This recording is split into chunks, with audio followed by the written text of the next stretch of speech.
Bienvenue sur le podcast de l'Office national de diffusion artistique. Mais vous pouvez nous appeler Londa.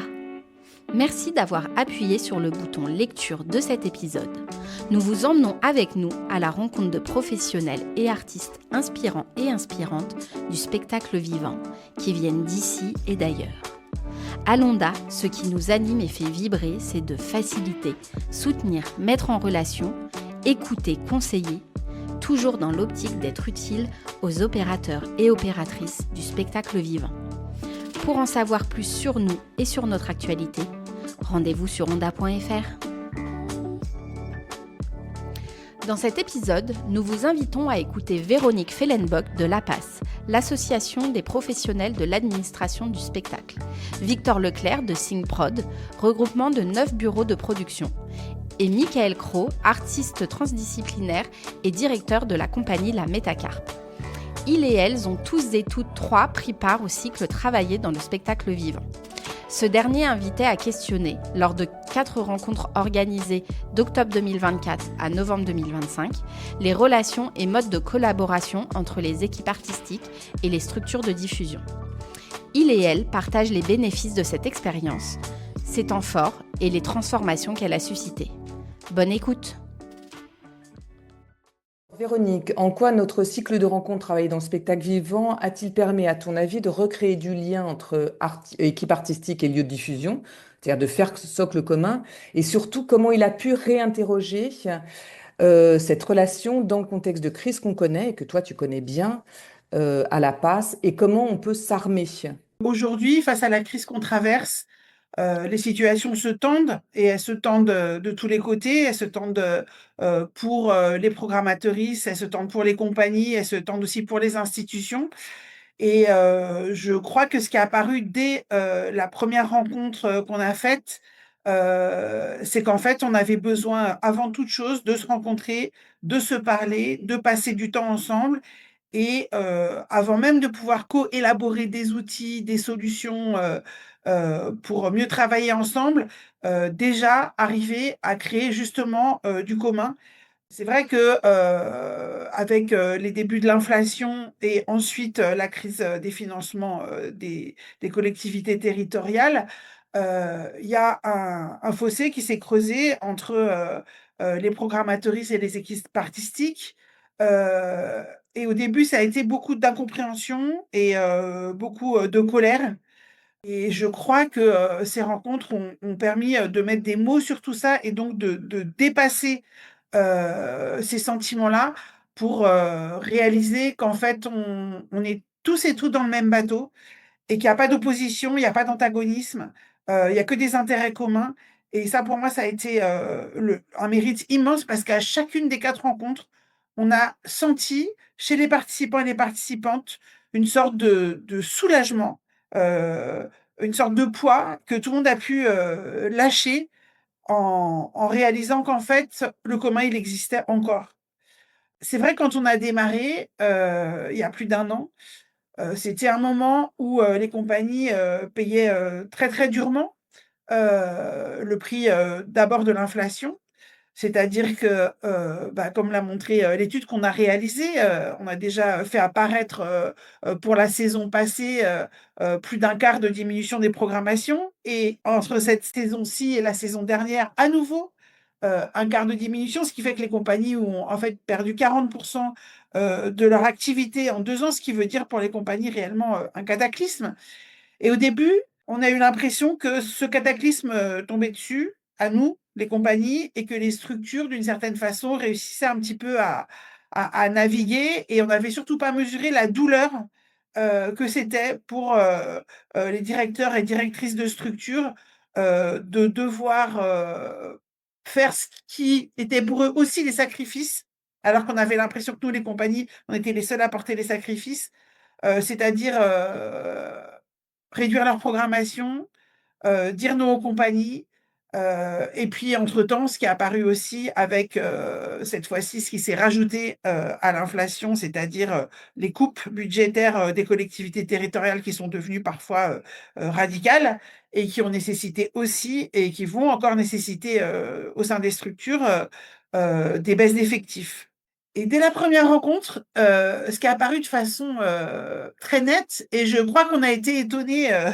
de chaque côté de la boucle, en fait, c'est que la relation, elle existe tout comme avant, que ce qui s'est tendu finalement, c'est le climat économique, mais c'est pas en fait la considération, le respect, l'intérêt, que ces choses-là sont réciproques, elles existent toujours aujourd'hui. Et je crois qu'une fois qu'on s'est dit tout ça, on est très soulagés. Et je crois qu'il y a une chose qui est très importante, c'est qu'en fait, la situation s'est terriblement dégradée, notamment la question de l'engagement, de la censure et de l'autocensure, qui, lors de la première rencontre qu'on a faite l'année dernière, au mois d'octobre, n'était pas si évidente et qui, au fur et à mesure où on a déroulé les rencontres, est devenue centrale. Et je crois que ça a été un grand étonnement pour tout le monde, que cette parole puisse se libérer. Ça a été, un grand soulagement pour, les compagnies de pouvoir constater, que les programmatrices étaient dans une censure et une autocensure, très forte, qui les affectait, directement. Et je crois que, notamment à la rencontre, qui a été faite à Marseille, ça a paru, de façon, très violente, et que les programmatrices ont partagé, en fait, les pressions qu'ils ressentaient de la part non seulement, des élus, des conseils d'administration, mais aussi du public, des enseignants, et que pour nos compagnies, pouvoir percevoir, cette situation qui était, de leur côté extrêmement complexe, ça a été aussi un éclaircissement qui a été, très important, presque vital, je pourrais dire. Et merci beaucoup, Véronique, pour ce témoignage et qui met en lumière l'interconnaissance qu'ont permis ces rencontres organisées dans ce cycle. Alors, Victor, dans quelle mesure, toi, tu as l'impression que notre cycle de rencontres travaillées dans le spectacle vivant a pu contribuer à faire évoluer les liens entre équipe artistique et lieu de diffusion? C'est dans ce mot très précieux pour SyncProd qui est l'interconnaissance. On trouve qu'il y a vraiment eu ce travail assez inédit de réunir dans le but d'échanger sur nos pratiques des chargés de diffusion, des responsables d'administration de compagnie, des bureaux de production, des lieux de diffusion et des compagnies. Donc ça, dans ce principe même, on voulait souligner à nouveau que c'était quelque chose d'assez rare et assez précieux qui, on l'espère, aura des rebonds dans d'autres réseaux sous d'autres formats plus tard. Et dans cette interconnaissance, on a senti qu'il y avait certes pas eu de production d'outils fermes puisque il faudrait beaucoup plus de temps de travail et beaucoup de personnes engagées sur le long terme, mais en tout cas, on sent qu'il y a des choses qui ont bougé. Par exemple, moi, j'intègre dans des formations que je donne sur la diffusion ce soin, cette attention à certes personnaliser des mails de relance, des mails d'information, des mails de première prise de contact, mais aussi de plus de curiosité auprès des projets culturels développés par les structures de diffusion. Parce que ça, c'est quelque chose qui est revenu de la première réunion, notamment à Paris, mais aussi à Marseille, de dire, voilà, autant les artistes peuvent se sentir blessés de ces non-réponses, de se battre contre des moulins à vent, autant les lieux pouvaient trouver aussi que parfois, ils étaient eux-mêmes une masse on est les scènes nationales, on est les scènes conventionnées, sans avoir d'attention à la spécificité de leur projet ou des projets artistiques de compagnie en écho avec ces projets-là. Donc ça, par exemple, c'est des choses qui ont bougé très vite. Où on voit aussi l'exemple de théâtre qui, alors je ne sais pas si c'est lié uniquement à ce site de rencontre, mais on sent que c'est dans cette dynamique commune, qui font des réponses types, mais qui indiquent un peu leur façon de traiter les demandes, de prendre en considération les mails envoyés, même s'ils n'ont pas le temps de répondre à tous les mails et toutes les sollicitations d'invitation à des sorties de résidence, etc. Donc on sent que ça a permis une mise en commun et dans ce partage, dans cette conversation, on a vu aussi comment tester, notamment via des outils ou des formats apportés par SyncProd, mais aussi avec d'autres partenaires de la rencontre, comment co-construire ces rencontres. C'était un temps assez important, un temps assez riche où on n'avait pas tous et toutes les mêmes attentes, mais en tout cas on a vu que on pouvait préciser des formats d'ateliers ou des formats plus libres de rencontre, mais comment mettre au travail un groupe de personnes qui ne font pas les mêmes métiers était voilà, très riche, très inspirant, et chacune revenait un peu chargé de cette énergie-là à la suite de ces rencontres. Est-ce que pour toi, ces endroits, ces espaces où étaient rassemblés à la fois des équipes artistiques, des bureaux de production, de diffusion, des structures de diffusion, mais aussi des acteurs, actrices culturels, artistiques locaux d'un territoire. Est-ce que ce type de rencontre avec des acteurs, actrices très différents, c'est un peu inédit et ça permet de faire émerger des choses? Oui, mais c'est vrai que c'était un de nos axes qu'on souhaitait porter avec SyncProd dans ce cadre de ces rencontres. C'était vraiment comment aussi faire émerger les réflexions qu'on peut mener au sein des bureaux de production, où souvent on est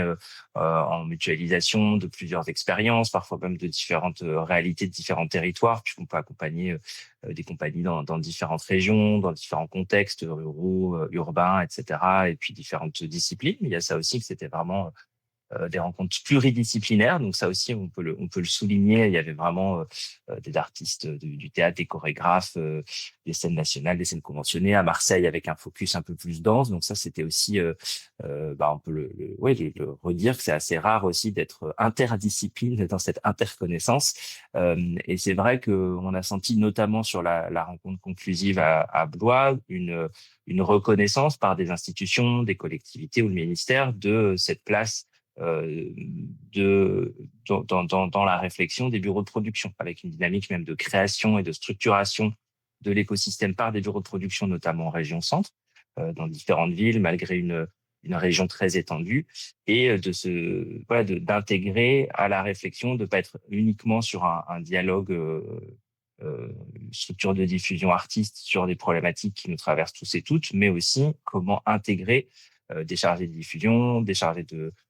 d'administration ou attachés qui en fait sont au quotidien sur toutes ces questions-là et ont de la connaissance, du savoir à apporter, des pistes de solutions. Et j'ai trouvé, voilà, on a vraiment trouvé avec Simprod qu'il y avait autant un endroit de reconnaissance de la pertinence de ces retours d'expérience, mais aussi de faire participer qui amène autre chose et qui est bien sûr un des enjeux de la PAS et d'autres institutions et d'autres représentations aussi des métiers. Mais là, d'être vraiment dans ce partage-là, on a trouvé que c'était très riche et aussi pour toutes les institutions présentes à chaque étape de se dire bah oui, comment dans le futur sur des chantiers que ce soit voilà d'interrelation, même de dossiers de subvention, comment faire intervenir plus aussi la parole des personnes qui, au quotidien, sont sur ces problématiques de diffusion, de promotion,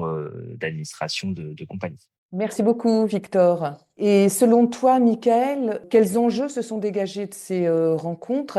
Quels ont été les défis identifiés, les points clés qui ont été soulevés? En tout cas, je repars avec une chose qui a été très forte lors de la toute première rencontre et où c'est Fia Ménard qui a pris la parole vraiment assez tôt dans la matinée et qui a dit que finalement, ce qui était avant tout, ce qui nous réunissait, et ce qui était important de préserver, c'était la question de la démocratie. Et j'ai l'impression qu'elle est tellement attaquée de toutes parts que juste de se sécuriser